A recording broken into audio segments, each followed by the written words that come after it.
Северная Осетия продолжает активно бороться с серыми зарплатами. С начала года силами представителей профильной правительственной комиссии на учет поставили порядка 2000 человек. Ранее эти люди работали без необходимых трудовых договоров, а значит, наниматель не делал отчисления в пенсионный фонд. Сейчас комиссии по неформальной занятости действуют во всех районах. Однако вице-премьер Азамат Хадиков подчеркнул, люди на местах работают неэффективно. Необходимая информация в трудинспекцию так и не поступает. Условные плюсы за успешную работу получили лишь представители Пригородного и Алагирского районов. В общей сумме они поставили на учет порядка 800 человек. В других районах работа практически не сдвинулась с мертвой точки. Ордонский, Правобережный и Кировский районы все еще стоят на нуле. Свою порцию критики получила и столичная комиссия. Владикавказ – одна из самых проблемных префектур в плане трудовых отношений. В ближайшее время они обещали активизировать свою работу. В поле зрения членов комиссии в основном сотрудники сферы услуг. Торговля по всей республике, начиная от маленьких магазинчиков и кончая крупных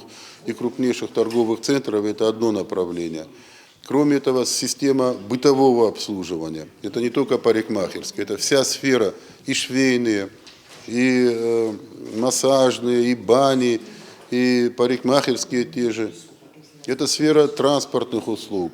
Очень широкая. И грузовой транспорт, и легковой транспорт, перевозка пассажиров. Сейчас вопросы вызывают взаимодействие всех структур. Зачастую госорганы просто не отвечают на запросы районных администраций. Республиканская комиссия обещала помочь в налаживании этого сотрудничества. Кроме того, расширяется список направлений, по которым идут рейды. Уже проверяют и сельскохозяйственные предприятия. Особо интересуют трудовые отношения на фирмах, которые получили государственные гранты. По словам специалистов, согласно плану, до конца лета на учет должны поставить порядка 10 000 человек. Яна Гайгиева, Михаил Безуглов, Осетия ТВ.